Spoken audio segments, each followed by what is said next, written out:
ga omborofa Uganda erikuza kwegeita ariyaga mahanga agari kwingana 150 munsi yona hamwe n'umushobo kwenda ngu ubuyonjo bwikare. Now nitutandikira a regional center for human security age office ne kwara kicenyine. Yes, hata abantu burijo kuba gukora ikintu kirimo security batekateka ngo n'ikwaterene n'embundu n'abasirikare naki konka human security no bwerinzi obutari mu bundu nango no butari mu sirikare obwo abantu baburijo. So no jo gushanga twine kapirazi mukaga yo kubanza nejo environmental security kureba abo kuba waba no ikintu kiri kwita abantu tumbundi yonka n'uburofa no kwita hata no manyangu korera no manyangu dysentery n'ubwo bumushwija ezendwara n'indwara zo burofa kandi yenda kushobora ngo umushwija go gonka no gwita n'abantu bengi kukira na HIV AIDS na hati nibakifa bengi bagwita umushwija babara. So ejo waba no gamba environmental security oji connecting na health security ora waba wakwata kubi agwa meizaga kubana bwarabo mwawe ibyagana hakaza ibyagana esere zikazaho zikaterera muhuri umukashesha nhargo je no first mosquito ne kuruma ne rumu mwana we umushesha no rwara hona nabwo kutarwira no shoze sente nyingi inkuko wakubona Rwanda za ADF iyo sente no shoza ombasasi watagashoiza ombasasi shoza ombijuma bahora batekana cyo cyena kiyo to kubasa kugira businge environment yawe yabera date ecya kabiri ni ejo health security kureba ngo waba otefire ho magaragawo okurwara endwara ezoshime kubana otambira ningo no zerida kandi wayirinde ndwara arabashaje bashize imyaka ninga nabakaza bashize imyaka igana takarwara gamanya ahko nayifaho munonga emirire ye emitwarize ye nayifaho atura munonga. So ejena ni security kwayo okay ariho nayo food security okurya konga noriya kuko kwita ninge bitugambe shera yarga hari yo mbrofa yakushanga riyo no riyo buhoro oyihamo okuribo munda oyihamo dysentery okay ebyo kuriye byonka water managing reyo they are insecure, you know. So it is as bad as some rebel group na yero kubasa kutomerera campo. So it is a new human security okwerinda okurukwata amagaraga abantu katari mbundu konka mukefomo. So niyo concentrating ejo ebikwatere nebyo kuriya ebikwatere nebyo biyonjo ebikwatere nebyo magara ebikwatere nobworo. By the way, now nabwo wabo otine sente otakubasa kutwara abana bawe mu ishomero otakubasa kugura ekayawe byo kuriya twine busingi you start initiating no shoto otinde kushora maybe ADF because ngo yari yarugurampa ora no tukushora. So ejo ni insecurity kwayo ategezo kwa addressing kandi tuza addressing not that tukugira ngo tubante teka umutwita agwa mahanga gutwagambira agaterira against yona kuba kushitamo mu United Nations basharamu ngo tugamba habinte noje kushanga resolution ekwaterina byo kuriya noje kushanga resolution ekwaterina ha magaraga abantu noishanga mu environment noishanga mu poverty eradication biriyoko ezo kweta sustainable development goals ziriyoko UN yekuzigamba konkane toniteka kuziho kuziretera abantu bita because nizimataringa aha grassroots. So mugashogwete ngarugero training or regional center for human security no gumanturetera abantu ebyo kwa higurera gurogo ntobereta hansa niko tware ncero kurebera ntipushinga iki kintu cya cleaning because cleaning decision ya general assembly ya passingire ebro it was occurred sebero munano kwa ku 12 bakabanza ku celebrating izoberi umwaka guhira ebiro 20 okwa mwenda 2024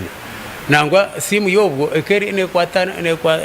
ne na marini botazi abo ko abajungu bo kandi batina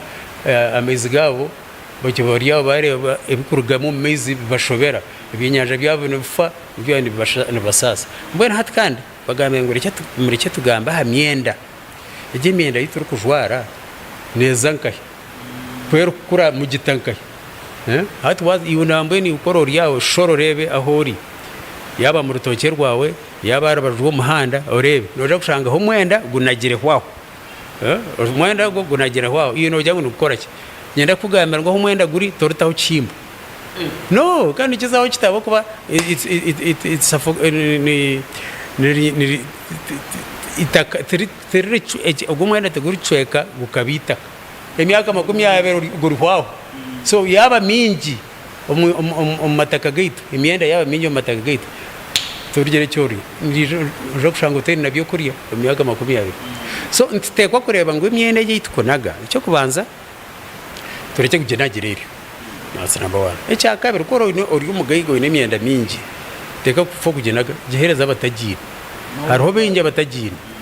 ikindi kora nabo gukora gikoze se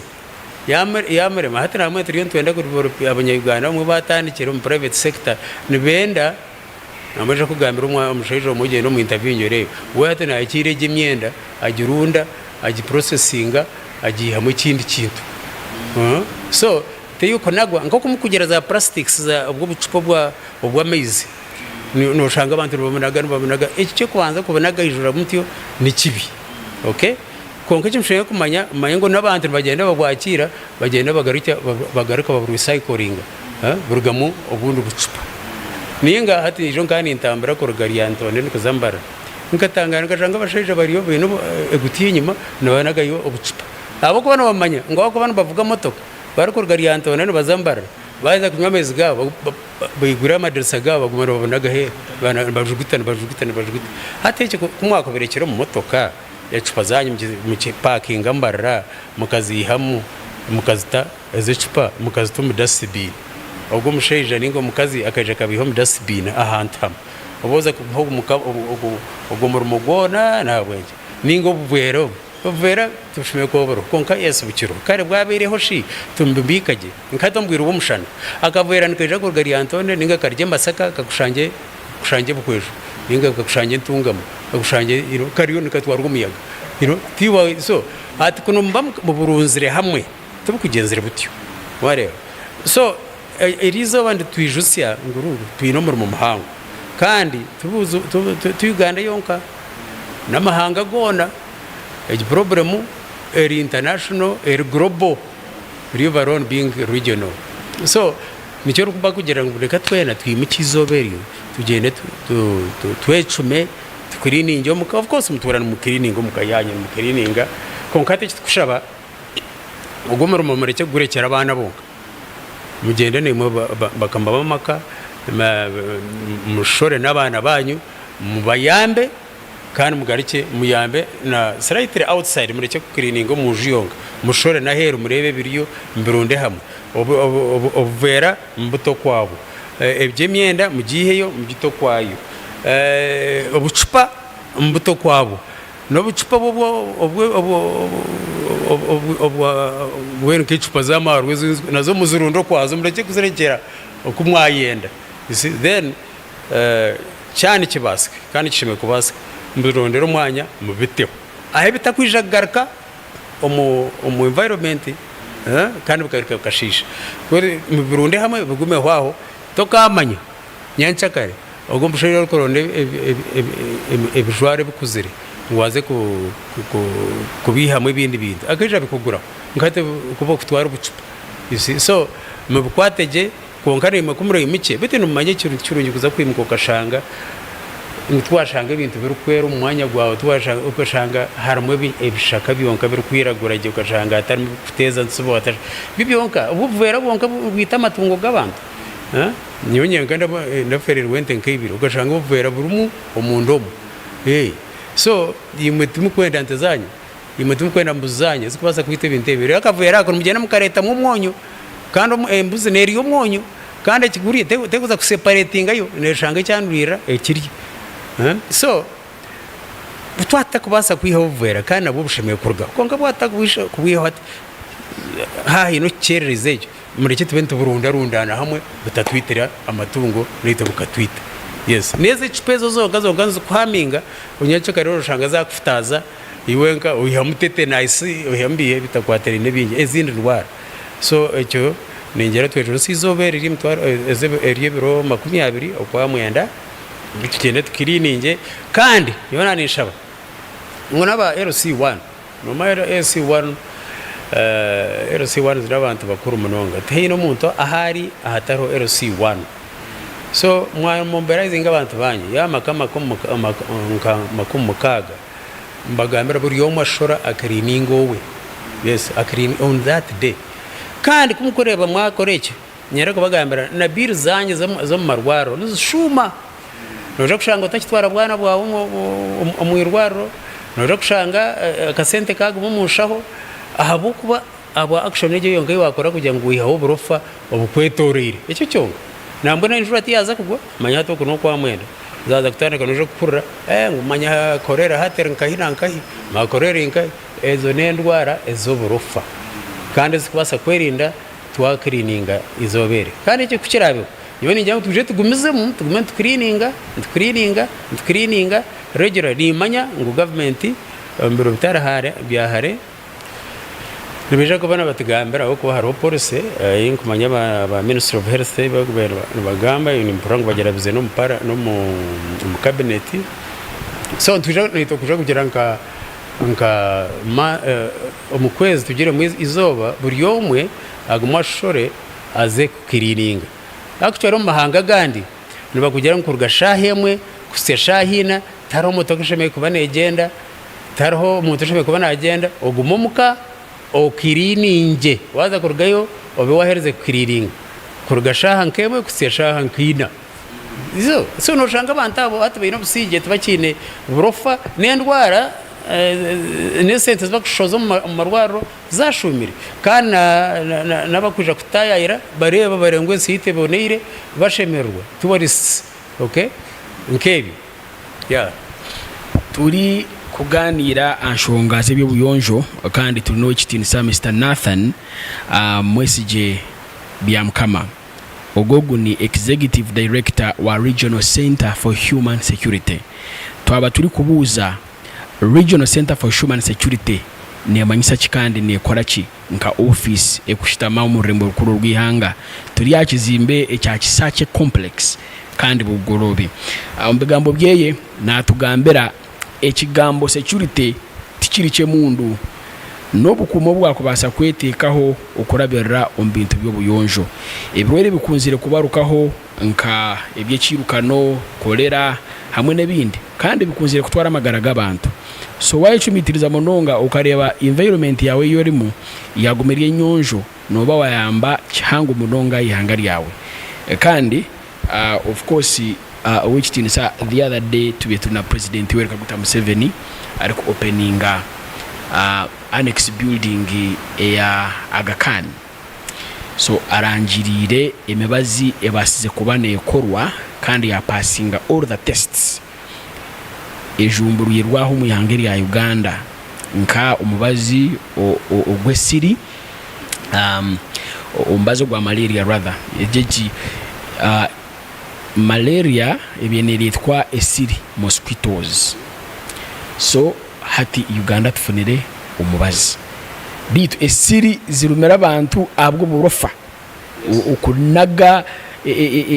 vera bikazamwa mizi esiri zikazomwe bitu hati president wihanga agambere umbazi gwa malaria tugufunire nka Uganda yongera yagamba amubazi gwa diabetes tugufunire shukari ababeni bitwa shukari hati mu Uganda tibachafa because hamwe no mubazi gwa kokoro cancer erachira completely so you see hati ni mwana muleta campaign nkezi kiraba kiriye cyamane munonga ngwihanga mwariteka on another level so hati reka tugende anshonga endijo World Clean Up Day ahabwenji abantu bashimire kubane bayonja kandi abwenji bashimire kubane bajaguza izoberi Yeah, so world cleanup day yo yonka ne koreka ngo igi problem ne yihanga ryo. So twena twatanse tushore tuze kweyonja first and foremost kweyonja. Ecya kabiri ni obligation tushemere kukikora itunka abantu abo kuba constitution yite nejya ngo tukikora abatkorere constitution yabo bakana bamanya ngo twino bwo buzubu. Yeah, very much. I mean, by the way, no objectives. Objectives the constitution chirumu clean and health environment kuba rigirampo bayirukanga bakikutera mu obligation. No imagine your constitution inche za constitutions tukumanya kutamu obuvunanzi bw'abantu. Yes, abantu you know constitution nyingi zikuhereza rights nakahi konka egiyo ne kugambira ngo oyino bujunanzi bwa nkomuntu. Yes, kweyonja iwenka nkomuntu kongo kayonja na environment yawe yorumu. Okay, so ntubantu kuratera constitution. Ecya kabiri no kwera kumanya ngo turuho nka Uganda. It's not only tikiri cya Uganda yonka ni cya amahanga agayetorerwe Uganda nayo kana gogo agayetorerwe Uganda hona nagogo ine neighbors zabo. Okay, so nkata nabo kugenda kujya tito Uganda turkirini ninga Rwanda turkirini ninga Burundi turkirini konka hariya neighbor wawe are very dirty sine mugasho. So connectinga na neighbors bait na bankati yine partners mu Tanzania, Kamwari Nyerere Foundation is doing some wonderful work there. We connect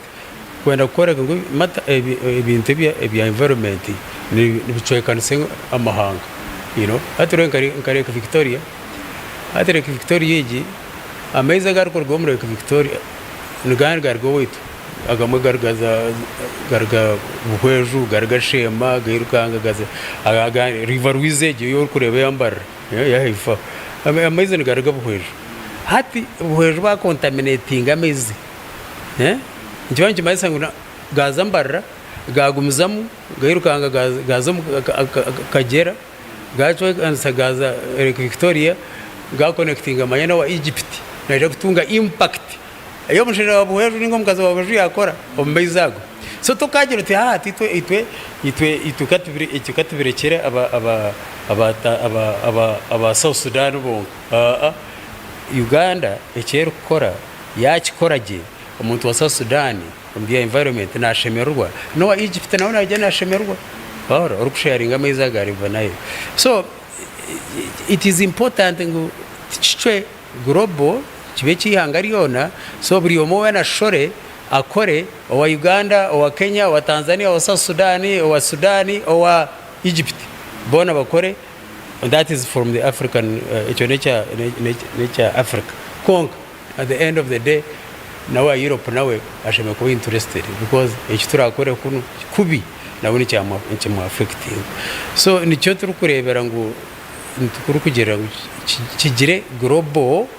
perspective tikireteremu ndeba eri kurenga Uganda ekaza region ya East Africa ekaza mu Great Lakes ekirukanga ekaza mu Horn of Africa etyo ekaza mu even the northern region of Africa and beyond, because the waters also the Red Sea, the Mediterranean Sea connects to other oceans in Kenya. So yeah, River Louise yamba radio ikashishikara kimwe. So I think abantu bine kora buchwe kihembe kureba ngo umugerogwe bagaruzo mu nteko. So now ntwenda cyagamba kintu cyo kuyonje iki UN no tugambera niyo ekupassinga resolution zikuruga kuriya ekabasindikira themes ningashi emitwe eyimushemere kukoratera nkahizoba ry'ebiro 20 okwezi kwa mwenda kugumwaka nimuza kuba celebrating a World Cleanup Day, like nimukikora nk'ekintu ekyarabibwa harulengo rw'ensi yona. So nitwenda kumanya omutwe ogumwine ahubwo mwaka when you are doing the world clean up day niguha omutwe ogumwayemereraho this time round. Hati omutwe gwa world clean up day ogumwaka ogu kwaterene n'ebintu n'ebijwaro bakweta textiles engero eituru kwatamu, you know, because kwa kwetegeze nko kuna nabagambiri ugendo shore orebe owawe honka nkati shoro reba omumbuga yawe reba mu rutoke rwawe reba omwendo gurumu nango gezeho ronda obutiye gubeno burunda runda no shanga wapayiringa emyenda abakuba situkamanyero kuje ogutwe ushime kwejo semyenda ejo kabero arho mwana umunyabuzare wanje benarga ar side zibando abenangambira ati nkaje naguro rutocaha atkonka katar mukatoke nakake ati mbenu atikuza muniza kusora ati nkashanga mwe myenda atokano atkunaresirerore ati nkani ninjuze mu rutoke asoke nakozere najirunda runda neje myenda na jotse ati nimanye ekirohati ati ekitoke nikikuze mutwaro gumene ciceka. Yes, because nakireba ngo ekicyo nko kwakinshoborere ndeyo ni problem mbona nkushabiye umpurikize banza shoro gendo rebe emyenda eitwine omuka ntigikorate ati statistics twine nibajyangu 92 million tons of textile waste is generated annually. Ejino statistics twine 92 million tons of textile waste is generated annually. Milioni 92 tons, milioni 92 nzishoza omyenda buri mwaka. Eso ni myingi munonga nizanka ezo textile zaka tunagomo itaka ezumwe ntunagomo munanka mahanda y'amezi hato shanga ijo kandi nambona haruna Dar es Salaam beach amezi omwabazo ni geija gaza ahanaka aher hoka gapushinga hatuga kwijagija n'imyenda nakahibyo and all sorts of that showers ndimo kuba kuzeta umuryankore showers garete imyenda yona gajirunda nibagihe omukasheshe omwazi bugaruka nkibanki maze ngo hinoro kubsendinga yaba ne bane birga India yaba ne bane birga konka bije kurushanga byaza Dar es Salaam yisi nubo kuzampare Victoria no bishanga hubwo burofo. Yes, aha, so nubizankai so no kureba ngo twa sauce ayibe kurugamo twaji containing no kuganira n'abantu abakora imyenda bakatiga ibyo bucweka numbutanka ija kuhereza musheja nawe umukugo muri mintebi abishoborre ubushime kubantu bikora ebyo nabyo ntishime kubantu shobora abantu baketegereza buko twatakikozire twagumizamo bijukuru baitu beje kugira obuzubu. Yes, yitwata tukinaka akataka ko kwingamo no butarana tunagamo imyenda konkati bijukuru baitu beje kushanga ije imyenda yabere nyingi bo bareke kuriya mutandike kugira ngo amataka gakakura kuvuga ngo ni mu magitsire manye. So shime kutandika kare tukareba ngo itaka eritwaza kurekera bijukuru baitu na batabana baitu rino businge at least tursije nko kutwarishangira. Yes, kandi kumakinga sure ngo cyone kiraza hitaka cyakita kuryongera urwezo takikiriza kuza nicyo kikuru. Yes, kandi wakoreke utakwikiriza obuvera kuzamo utakwikiriza imyenda kuginagamo utakwikiriza all sorts of garbage ebitakuhindurwa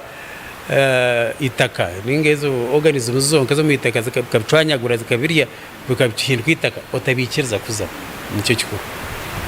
World Clean Up Day omuntu yaba nahura izuba ry'obuyonjo ngoku washobora nayenda obigite kandi oshoboreje ne government niyeshemere kwije kayonja oba n'omuntu buntu owaburijo who is supposed to clean n'omuntu ninga ne government ninga ari intebekanize ndijo hati iyo buyonjo of course government ikataho ine institutions zayo gukora icyo konka primary responsibility n'umuntu yone kwa conditions ne kuhereza conditions zizira kuyambe kurenga wayiyamba you see abo kwa rubindi maybe mbwene ko mutawo shows a lot of waste bingi hati no basabto guyekorera mutwe ngoza kubenaga hati risa no ko CCR kwijegeye hati mbirunde hamwe njimbe bihire mbe naje okay konkushime kwani mushino government neza kujumunju ya kuyiga mu barofo burumu niyo shebe kubwihiramo okabutahariya dera hati government keje kabkwihiraho ekabitwara babara so ni abantu primary ni mushoye kwani ako ni mukubiriye ni mukwata ni mukuriya ni mukugura ebintu mu supermarket ni so ni mushebe kugaruka mukefaho konka mba niyo government shebe kuta standard ekatije taza ati echupa muzitaha zonka okay wa plastic obo nabwo buzaha bwonka emyenda mugitaha bwonka mureke kumixinga okay konka kandi tutereke kubaremesa tureke kuremesa government nyoni mangu government ya twanta maru ya tawda sibiriza nguta abantu bakazicwa bakazibanyekero bakazihemu scrap wareba hati kogwo ushime kumkwata nka civilian itokuza kutegereza ngo police abane we yamukwata mutware police because remember a clean and healthy environment is your right now umuntu yakudenayinga that right ushime kumutwara mu mbuga z'amateka yes so responsibility kandi yaje ngo responsibility yawe sebo government yes ntwene clean and healthy environment kwanka yiwe duty yawe nkiyo muntu waburijo kugenda okareba ngo waenshuringa you create a clean and healthy environment. Yes, how do you create it? You don't talk with ikintu cyona ekikorofa haza hantu kikazaho. No, kandi it should become a culture kishime kutuzo mutwe, you know, no ati no banogenda ori motoka oro muntu ari no motoka nonje uzuma ori yigure dressa yarekera kana akuratire yarekera kavera obundi kakufutera abanyiwe mukuratire. You see, urafuteye mukorati arekera kavera ninga arekera omusito gwenyama ariwo guro nyama mu nguta ari nyama ye yashyize ayigura arekera takumaye batiri social ku burunda bwo motoka yawe you know bwo motoka nango ne beragiro no shuti bero konga tuba kukuratira so ari ikintu cya enforcement twagize beragiro bitire ko making sure bya kuratirwa. You know, konka mo important sensitize nyabantu ahubwo when it becomes a culture ngo ikiwanyu no jugitera ikiwanyu no gahariya no mwana ariyo nakureba narebishe nawo no kwakubenagana uriya nawo kunagana nawo wakora nkecho so kiguma mu kuza kucihamu noteho kukigambirira munonga nangwa na government raite mu umukono kace gumebonne ne gero kuyaba kwata ngo kigambirire munonga kushika abantu baje yareba yayi nakavera akakarekera wowenka agiration ati abo cyane akoreke kuko niteko buri yomwe mindset rengo buri yomwe atandike kumango iki kinte cyakorwa cyakorwa ni kibi so no muntu akimanye nangwa gambirwa ndijo nyo waro insizi nabendumu time abana where because it's part of the culture y'abantu abana bato bakweta street kids takubasa kunaga they don't treat that takunaga bintu biheza kuri I know that's been namangu yaheza kuchiriya agenda kinajyo mu dustbin. You see, now at the end of the day, imagine mwena mwaguma na mugera muti this country will be very beautiful. Remember, it is very beautiful in the situation green, fantastic. Koko kuri orebe kwera koko orebe ibintu zirekera meno ko shanga biro bitana biti. Yes, so hate byo bigenda bihaho that green element, you know, at kigarika kisiskara. Okay, imagine twakikora consistent ro mwaka gona. Twazagarika kubantu gamba that clean up day myaka gwenko 2026 tukozere bi consistently. Do you know how beautiful this country can be? You know, wonderful. So nabeshegereza mureke tukitandike twakitandikire ni mon government na ekintu mu mukono munonga ni to civil society. Me I belong to the civil society, but you know this declaration, this resolution, the General Assembly resolution, it actually obligates civil society itself to have an upper hand in ensuring a clean and healthy environment. Civil society doesn't talk about the government alone. No, this cannot be kwa government yong. N'abantu nitwe tushime kuyamba government kakora icyo cyo. Article 17 ya constitution netereza obligation. Aro ibintu kabantu ebitushime gukora na government sekagira ubuteka. Kwatansa na security agencies for example kureba ngo hariho Rwanda order kugenda ukatera ubururu, vote by the way is an obligation. Unkabantu no urano bantu bende sente kubaza kutera akaruru. No, tokwetaga sente kuza kutera akaruru. Obuno gira ate okiza tumije tsekiriringa oromuntu yakugera ate atumpa facilitation. Facilitate you facilitating ngo oze kweyamba. So I think that is wrong. Eche kintu cha sente waza kukireto mbintebe kwate namagara tikine mugashorira. So nteko kugenda iwe ikintu kumanya noja kusavinga sente nyingi wareba wa keeping environment yawe clean tokuja kuza mu hospital no reducing uburwaro bukenda wendo bwana. Yes, government for example nje teretere mbazi ya malaria yebare konkomanye no mbazi no teka kugura sebo wareba so mbazi kagobeho mukama simu konka noja kwa kasente konka wabo yerinzrotyo tukana kasente no tukuza kwa kasente kura akasente no karunda nakana kaza kutwara umwana wo mwishome wareba. So ninyena ku kintu cyo mukirebe nke kintu ekitu mutakireba nke cy'abajungu mutakireba mange cy'abanyugara nke cy'abagaiga ninge cy'aboro no ne cy'aboro umuntu wena orebe umanya ngo kija kwiyamba kure ngo wareka kasente ka umushaho kija kwiyamba kure ngo umwanya gwawe gwabonera abantu bagusima kija kwiyamba kureba ngo wagumaho. By the way you live longer because there's ndwara zindi kuna bagambere zikutwita zikureta uburufu. So what that is there what is your sente za omukuraguza abunje utakutura imyaka igana niyo utakwanda gumaho imyaka igana. Yes, so niyo ngira ngo tukitemwa mane munonga omurungi ari kutureba atayari West TV ninyena nkwameze turi kuganira nshonga z'ebibuyonjo kandi ebiro 20 kwezi kwa mwenda ko gumwaka 2025 nza kuba twine World Clean Up Day aho shemereye kuba no yonja ekicweka ekikwehereire ekicweka ekyo uri kuhangarira mu kwenda ngo ebirweire ebijene bivuza amagara g'abantu ebirweire bikushwa amagara g'abantu bugufu bakafa batakabire kufa bibase kuba nibibingibwa omuyanga ryitu bitu turi na wechitinisa Mr. Nathan Mwesije bya mukama kandi ogogu niwe executive director Regional Center for Human Security kandi yatushobora kagamba ka security teri security y'emundu security eyi tukugambaho ebyo kwerinda ebyamagara. Now turi kugumiza mu nitugamba nshonga izitara zimwe na zimwe na munonga bintu byo kweyonja okwecuma ekyo nicyo kigambo kikire munonga hati umuntu ari kureba tayari West TV naenda kumanya biona wabigamba ubuyonjo bwashemereye kuba nakora umakageye nebe cyashemereye kuba nakora na namahanga gatwehereye gaba gatari mayonjo ntuba tutari bayonjo gaba gari mayonjo ni tuga bayonjo ntuba twaba bayonjo materials ninga shituze zitwakubasa kukozesa umukweyonja ebikozesebwa kwena ngo umuntu yabayine ebivera bwinji ahari kuhangarira nabasa kubiyahata nakozesa cyonyine kureba ngo his environment or environment yagumera kirini. Yes, so hati ebinte bitwetenga ecyo kubanza mutura numwe cuma moya no makaganya. So hariho ebinte mwine already owanyu ahora konka hariho n'ibindi bwakubasa kuronda abwizoberi wano basa abaro kuronda nka ebishaho ebyo kutamwe bibyo kuza kurunda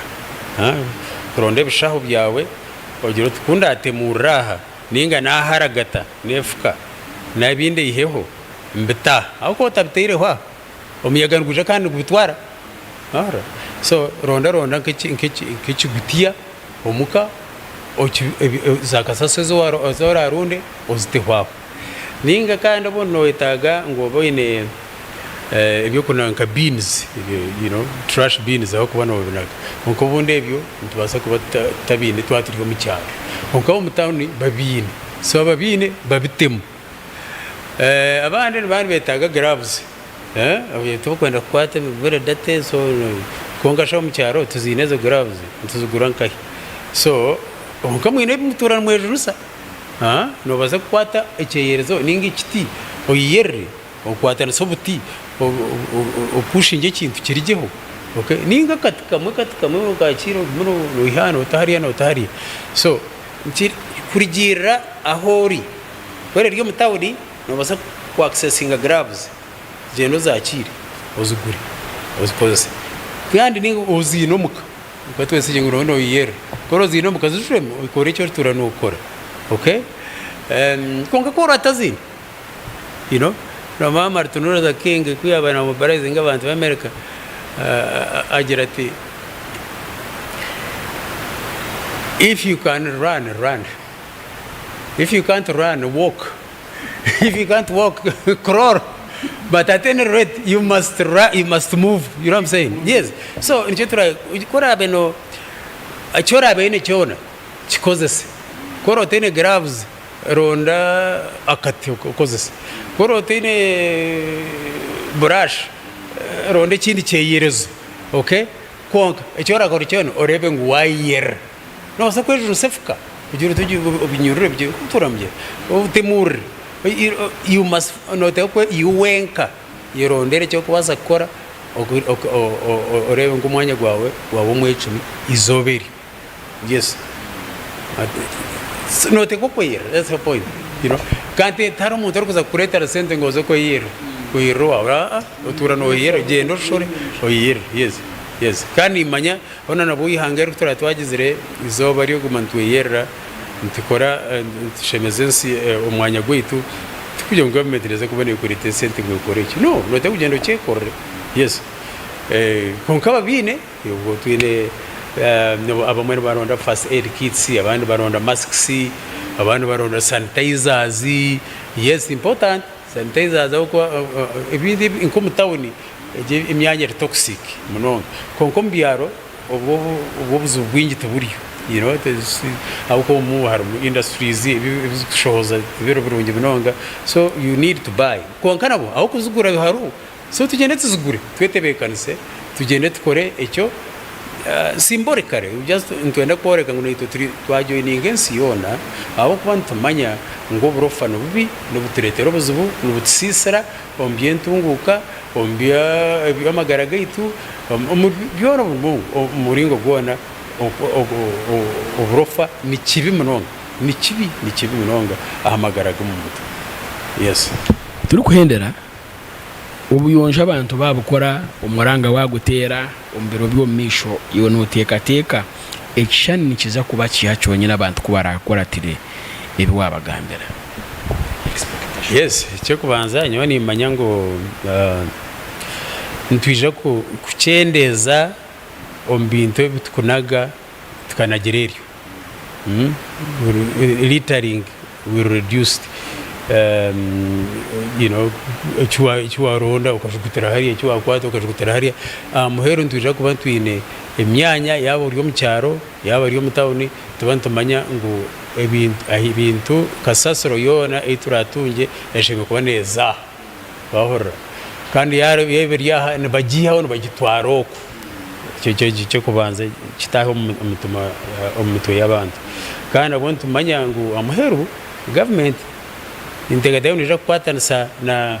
abantu baburijo civil society na even na private sector n'abantu bona kureba ngo ikintu ecyo kuwihaho uburofa cyaba cya groupe muyonga to kwata kucerekera government yo te kushobora okwatanisa very important.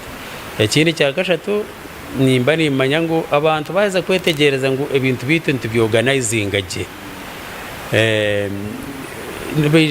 naija kuruga because twina abana bayinji bakuteka munonga very fast naija kuruga some kind of cottage industries at some point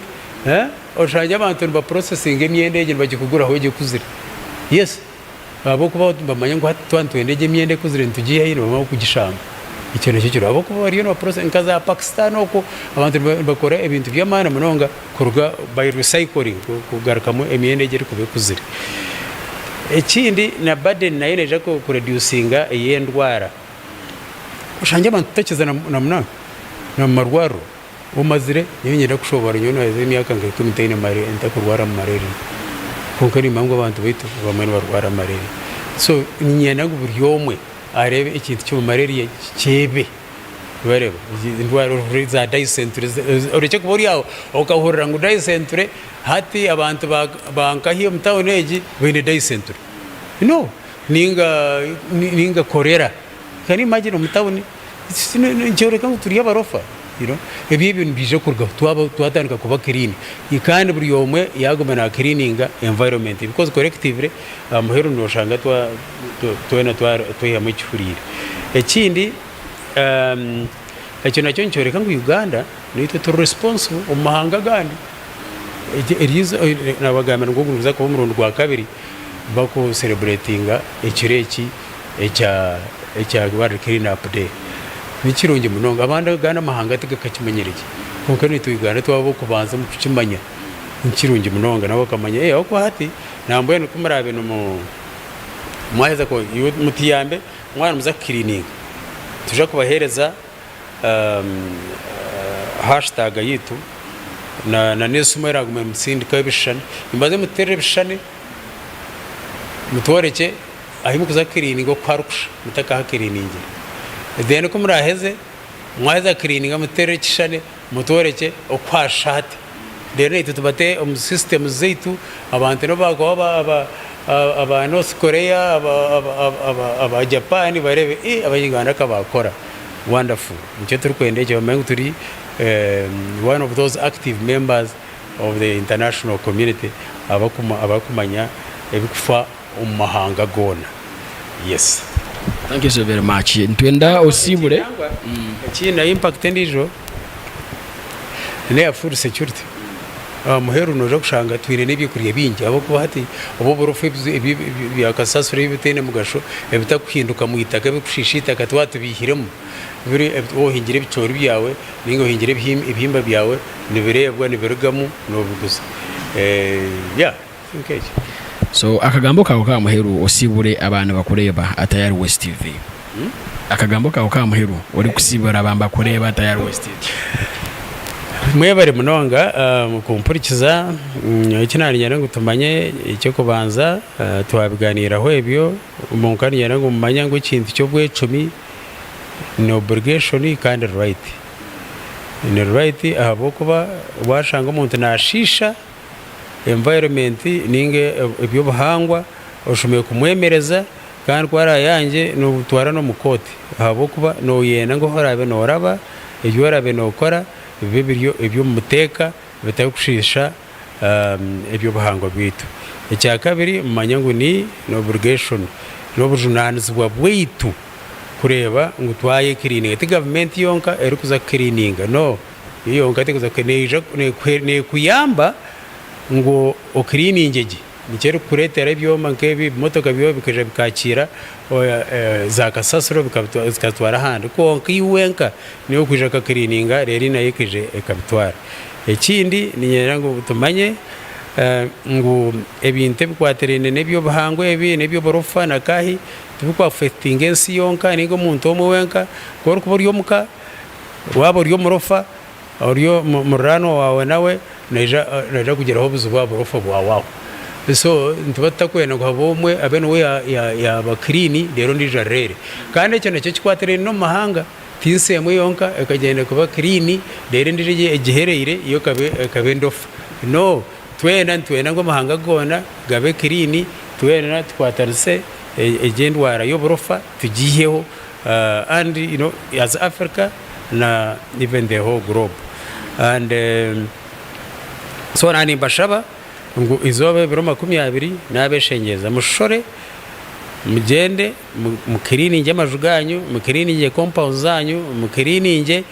hona abo kuba umwana wawo go okuryara baju ogo daiba wakirininga na wakakirininga na uri akakirininga collectively ntwije kwiyamu tons millions and millions of tons turagenda tukadepositinga rero tukakira neitwe ebikwatere nebyendwara tukabenaga ebikwatere nebyo kushemeza zetu zikarebwa kandi zikashabiro n'abantu bari kuja kutayira bakareba bazo mu sunungi kandi neitwe tukakishemererwamo nk'abantu rero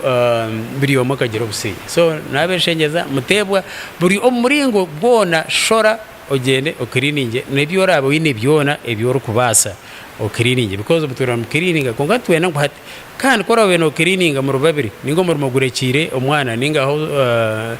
maid ninga hati ni ugendo kwatse maid wawe mbe mu mukaga mushore mukoro mu gukurebwa kandi mutiyame mutera kashare tuje kuba twaborekire enamba je imrateho ebishane byanyu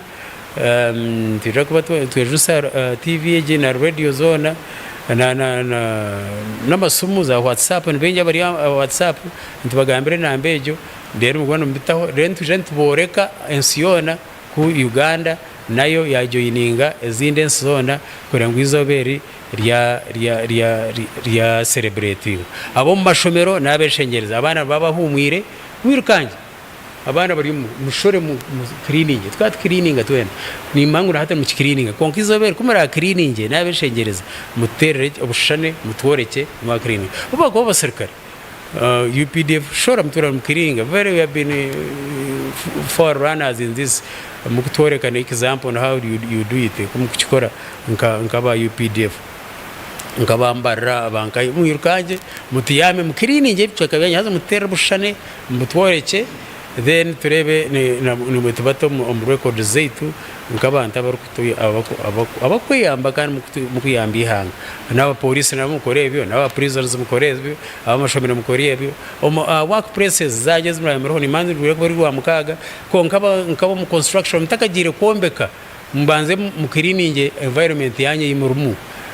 abaruko bamuri ya sites mumbeka nabi aba churches haroba kushaba uburwa mukaga nyabara mutakagire kushaba kurgashahemwe kusyashaha nkayina mutereze shahemwe mbaze mukiriringe haza mwaza ko kutebeka nsantanya mutero bushane tuburebe haza tubasime then turebe kutwija kongeraho tukaboneza ihanga ryitera umunonga mwebare ubwo bari munonga uwekitinisa Mr. Nathan Mwesije byamkama kandi twafuna akagisha kamane munonga iwe yabana tureba arutimbe endangwizi na tayari West TV okutayisa executive director wa Regional Center for Human Security ningena nkugambira kashonshoreke kabana kamanywa tigaba gomwe kandi indeed naye ninyikiriza ngo obwenje n'umuriro wafuna obwenje bwabo tine bravo buri nkomoro ngo waguhomoro ukagutekesa niwe byawe berasya ukoreki urye byone bwahurira ku rugo mu kanwa ko gumushija bikoze se nko rakunde okwena ngo amagara gawe ugacume kandi nabakweherere bona bakwegombe nabo bakore eki wakora abo atayari West TV amakanda nyonanga simbire akizimbe kibakweta kisache complex omuri bugorobi head offices is a regional center for human security obutabataise abana bagamba ahizobe rukuru area world clean up day dekangarukire batayi banje mu studio Ivan Nyesiga one more time ndi omurembo Kampala ruhanga bandindire